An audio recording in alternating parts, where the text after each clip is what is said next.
सभी भाइयों को मेरी तरफ से प्यार भरा और दिल से नमस्कार। और मैं लेके आ चुका हूँ आपके सामने यूपी पुलिस के टॉप क्वेश्चन। मेरे मित्र, एक बार अगर आप यूपी पुलिस की तैयारी कर रहे हो तो इस क्लास को लाइक और शेयर करोगे और अंत में कमेंट करना कि कितने क्वेश्चन आपके सही होते हैं जीके और जीएस के।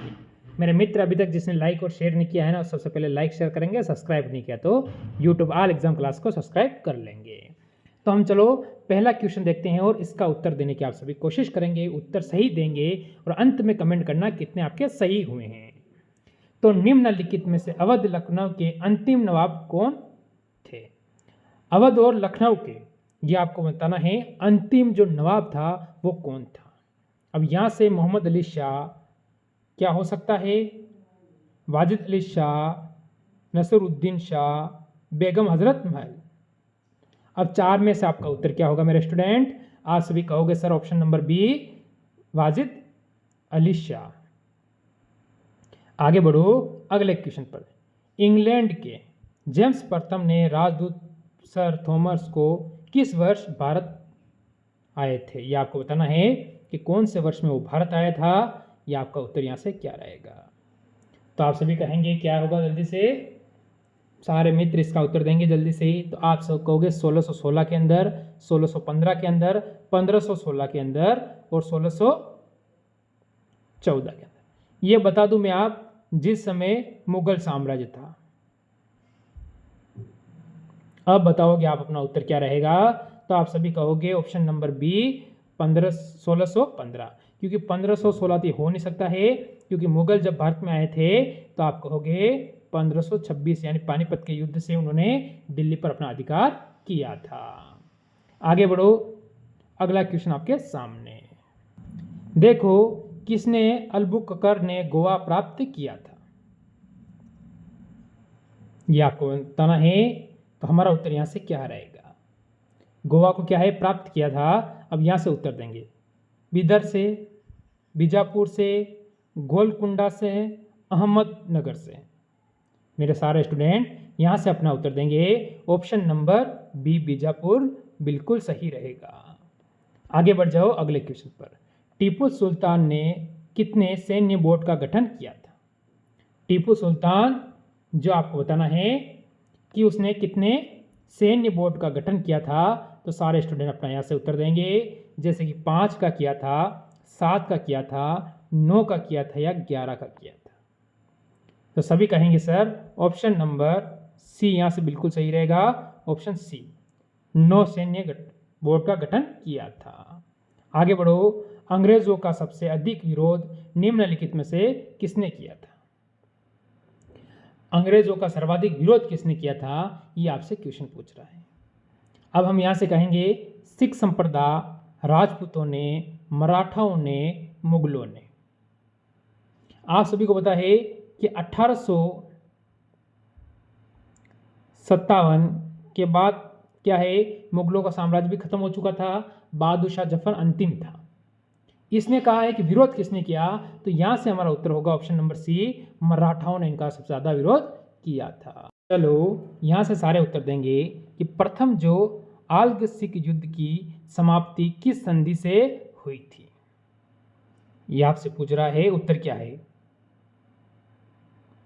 गुजरावाला संधि की, अमृतसर की संधि, लाहौर की संधि, आखिरकार कौन सी होगी, यह आपको उत्तर बताना है। श्रीरंगपट्टनम से तो हमें कोई लेना देना है नहीं, तो यहां से आप सभी कहोगे लाहौर की संधि। ऑप्शन नंबर सी बिल्कुल यहां पर सही है। अगला क्वेश्चन आपके सामने, सुगोली की संधि कब हुई थी? सुगोली, इसकी संधि कब हुई थी? हर वो क्वेश्चन में क्लियर कराऊंगा जो हमारे पेपर में बन सकता है या बनने की संभावना सर्वाधिक बनती है। 1785 अप्रैल में, 1716 मार्च में, 1816 मार्च, या इनमें से कोई नहीं। बताना है आपको उत्तर अपना यहाँ से क्या होगा। तो सारे स्टूडेंट कहेंगे सर ऑप्शन नंबर सी, 1816 बिल्कुल सही है। आगे बढ़ जाओ। पानीपत के तीसरे युद्ध के पश्चात पिंडारी कहाँ बस गए थे? पानीपत का जो तीसरा युद्ध हुआ था उसके बाद जो पिंडारी लोग थे वो कहाँ जाकर बस गए थे? पुणे में, मालवा में, इंदौर में बड़ोदरा में। अब मेरे स्टूडेंट यहाँ से उत्तर देंगे कि आपका उत्तर यहाँ से क्या रहेगा। तो जल्दी से सभी कहेंगे ऑप्शन नंबर बी, मालवा में जाके बसे थे, जो कि वर्तमान कहाँ है, मध्य प्रदेश।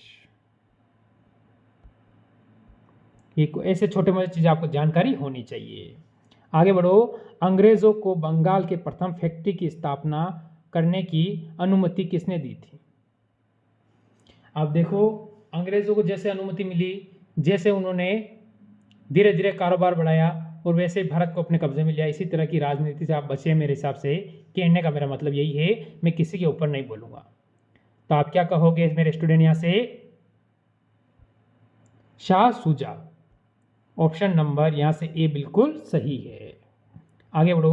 प्लासी के युद्ध में सिराजुद्दौला से विश्वासघात करने वाले दो व्यक्ति कौन थे? अब देखना, विश्वासघात हमेशा अपने ही करते हैं। उस समय ये लोग अगर प्लासी के युद्ध में विश्वासघात नहीं करते, जो कि लड़ा गया था कब, 1757 को, 1757 को लड़ा गया था, अगर इसमें विश्वासघात नहीं करते तो आज कुछ तरीका अलग होता। तो मीर जाफर राय दुर्बल। यहाँ से ऑप्शन नंबर बी हमारा बिल्कुल सही रहेगा। आगे बढ़ जाओ। ईस्ट इंडिया कंपनी और बंगाल के नवाब के बीच जब प्लासी का युद्ध हुआ, तब उस समय मुगल सम्राट कौन था? उस समय जो मुगल सम्राट था वो कौन था, आपको ये बताना है। जब आपको पता है कि ईस्ट इंडिया कंपनी और बंगाल के नवाब कौन था, तो अभी आया था, आपको पता है, सिराजुद्दौला। उनके बीच में जब युद्ध हुआ था तो उस समय मुगल सम्राट कौन था? तो आप क्या कहोगे? आलमगीर द्वितीय। ऑप्शन नंबर यहाँ से भी बी बिल्कुल सही रहेगा। आगे बढ़ो। लो, सभी स्टूडेंट इस क्वेश्चन का उत्तर देंगे। क्या कह रहा है? बिहार में परमानेंट सेटलमेंट एक्ट लागू करने का क्या कारण क्या है? क्या कारण क्या था, ये आपको बताना है। इसका जो कारण था वो आपसे पूछ रहा है। जैसे कि जमींदारों के लिए जमीन व वंश परंपरागत अधिकारों को स्वेच्छा हस्ताक्षरित करते, यानी ऑप्शन नंबर हम यहाँ से कह सकते हैं कि मेरे स्टूडेंट, मेरे भाई, बी बिल्कुल सही है। चलो सभी बताएंगे इसका उत्तर कि बिहार में 1857 की जो क्रांति का नेता बाबू कुंवर सिंह का देहांत कब हुआ था? देहांत का मतलब हो जाता है मेरे मित्र, मेरे भाई, मृत्यु, यानी इसकी जो मृत्यु हुई थी वो कब हुई थी? 10 अप्रैल 1858, 17 अप्रैल 1858, 17 जून 1858, 9 मई 1858 या 20 जून 1858। अब आप सभी कहोगे कि 9 मई 1858। ऑप्शन नंबर सी सर बिल्कुल हमारा सही है। आगे बढ़ो। क्रांतिकारी मदन लाल दिगर ने किसको गोली मारी थी? जो क्रांतिकारी था मदन लाल दिगरा, उसने किसको गोली मारी थी, आपको बताना है। देखो, क्रांतिकारी है तो उसने काम अच्छा किया है, कोई कमी नहीं इसमें। तो आप क्या कहोगे? कर्जन वायली। ऑप्शन नंबर डी बिल्कुल सही रहेगा मेरे स्टूडेंट। आगे बढ़ जाओ। 1857 के विद्रोह में कानपुर में सैनिकों का नेतृत्व निम्नलिखित में से किसने किया था? कानपुर जो आप सभी को बताया कहाँ है, अपने यूपी, उत्तर प्रदेश के अंदर ही है ना। चलो ठीक है। तो आप सभी कहोगे कि जो किसने किया था नेतृत्व, तो यहाँ से सभी कहेंगे बाबू वीर कुंवर सिंह, तात्या टोपे, लक्ष्मीबाई, नाना साहब। मेरे स्टूडेंट यहाँ से कहेंगे कि आपका उत्तर क्या रहेगा। तो आप सभी कह दोगे option number D, Nana Saheb. आगे बढ़ जाओ अगले क्वेश्चन पर। 1857 की क्रांति निम्नलिखित में से वर्ग के भाग नहीं लिया था, यानी कौन से वर्ग था उसने 1857 की जो क्रांति हुई थी उसमें भाग, यानी उसमें हिस्सा नहीं लिया था, ये आपको बताना है। अब अपना उत्तर बताइए मेरे स्टूडेंट। क्वेश्चन को आप समझे होंगे, क्योंकि आज के जो इसमें देख लो तो आपके 1857 की क्रांति से संबंधित बहुत सारे क्वेश्चन क्लियर हो चुके होंगे। तो जमींदारों ने, मध्य वर्ग ने, सैनिकों ने, किसानों ने, हाँ सिर्फ मध्य वर्ग वाले थे, इन्होंने भाग नहीं लिया था। बाकी जमींदारों ने, किसानों ने, सैनिकों ने, सभी ने भाग लिया था 1857 की क्रांति में। आगे बढ़ो। द ग्रेट रिवोल्ट नामक पुस्तक के लेखक कौन है? द ग्रेट रिवोल्ट नामक जो पुस्तक थी उसका लेखक कौन है ये आपको बताना है। तो अशोक मेहता क्या हो सकता है? तो मेरे स्टूडेंट आप कहोगे अशोक मेहता बिल्कुल सही है, कहीं जाने की जरूरत नहीं है, अशोक मेहता सही है। आगे बढ़ जाओ।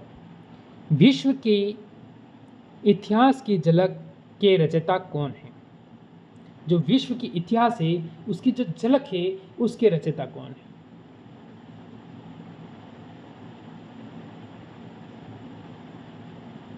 अब आप बता दो, जो ये विश्व इतिहास जो पुस्तक है या क्या है, एक पुस्तक है, आपको ध्यान रखना है, कहीं आप ना पूछ लो कि ये कुछ है।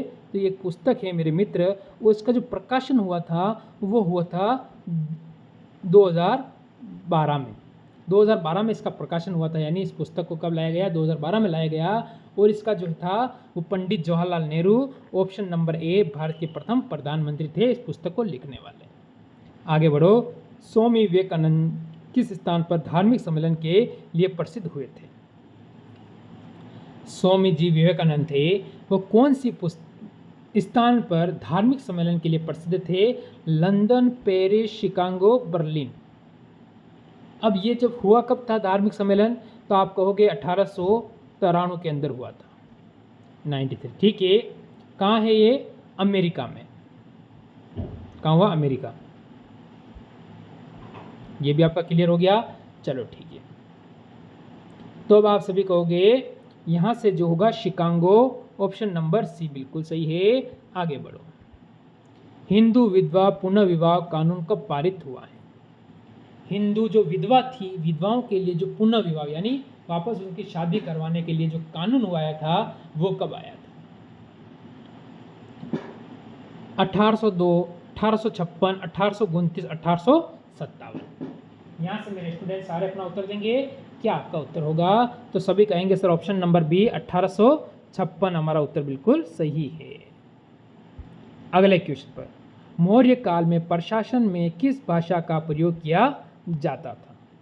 मौर्य काल आपको पता है, मौर्य वंश का जो कार्य चल रहा था, चंद्रगुप्त मौर्य है, बिंदुसार है, अशोक है, इनके जो कार्यकाल चल रहे थे, तो उस समय की अब बात कर रहे हैं हम, जैसे कि तो उस समय कौन सी भाषा में यूज़ करते थे? संस्कृत, हिंदी, पाली, प्राकृत। तो आप सभी कहोगे ऑप्शन नंबर डी, प्राकृत भाषा का यहाँ पर प्रयोग होता था। आगे बढ़ जाओ।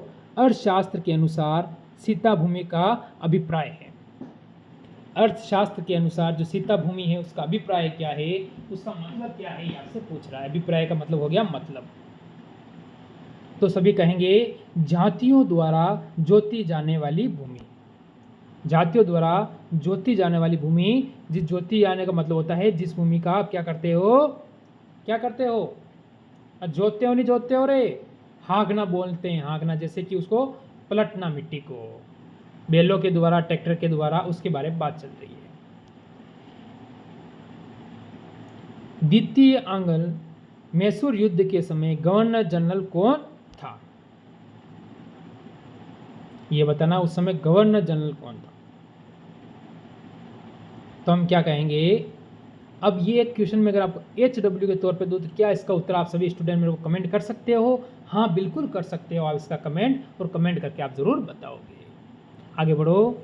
अगला क्वेश्चन, किस एकमात्र अभिलेख में अशोक ने स्वयं को मगध का राजा बताया था?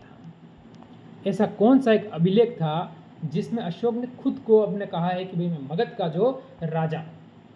ये आपको ध्यान रखना है, ये वही अशोक है जो किस वंश का है? तो सब आप क्या कहोगे? मौर्य। ये वो मौर्य वंश का अशोक है, ये आपको ध्यान रखना है। तो बाबू अभिलेख, यहाँ से ऑप्शन नंबर ए ही आपका बिल्कुल सही रहेगा। चलो आज का जो लास्ट क्वेश्चन है इसका उत्तर देंगे, किस मौर्य शासक की हत्या उसके सेनापति द्वारा की गई थी? और फिर सेनापति ने मौर्य शासक की हत्या करके फिर अपना साम्राज्य स्थापित किया था, ये आपको ध्यान रखना है। तो नाम क्या है? बृहदत्त, ऑप्शन नंबर डी, यानी ये अंतिम मौर्य शासक था। कौन था? अंतिम मौर्य शासक, ये आपको ध्यान रखना है। तो ये थे आज के टॉप क्वेश्चन। मेरे स्टूडेंट कमेंट करेंगे कितने क्वेश्चन आपके सही हुए। अच्छा लगे तो लाइक शेयर करना। मिलते हैं कल एक और नई क्लास के साथ। इस समय जय हिंद जय भारत।